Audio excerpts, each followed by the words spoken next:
مساء الخير. بما ان النهارده الخميس فقلت ناكل بقى اي حاجه.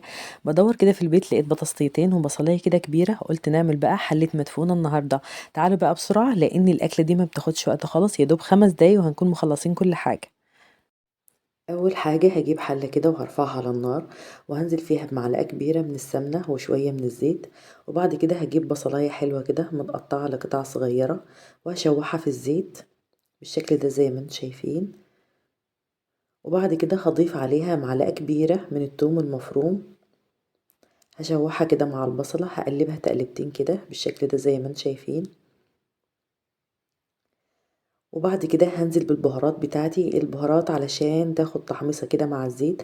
عندي البهارات بتاعتي كمون وفلفل اسود وشطة وكزبرة ناشفة، هنزل بيهم كده في الزيت بتاعي علشان ياخدوا تحميصة كده، وهقلبهم كده مع بعض.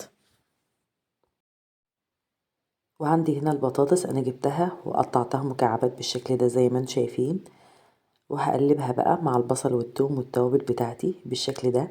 وعندي هنا شبت وبقدونس، هضيفهم كده على البطاطس وهقلبهم مع بعض، بيدوا ريحة وطعم خطير جدا جدا للأكلة دي، بجد بيخلي طعمها حاجة كده خيال. وهنزل بقى بعصير الطماطم بتاعي، هنزل بشوية عصير طماطم حبة حلوين كده، وكمان الملح، وهغطيهم بقى علشان يغلوا غلوتين كده مع بعض. وهي دي المدفونة الأصلية بالظبط من غير أي إضافات. هغطي عليها كده وما عادش فاضل لنا إلا الرز. وبكده البطاطس بتاعتي استوت 3/4 سوا. هنزل بقى فيها بالرز بتاعي بالشكل ده زي ما انتم شايفين، وهقلب كل المكونات دي كلها مع بعض. وطبعا سوا البطاطس هيبقى مش بسوا الرز، فهعمل ايه؟ هسيب البطاطس تغلي غلوتين كده مع عصير الطماطم، وبعد كده هنزل عليها بالرز، يعني ما تسويش البطاطس قوي. وبعد كده اجي انزل بالرز، لا هلاقي البطاطس اتهرت مني.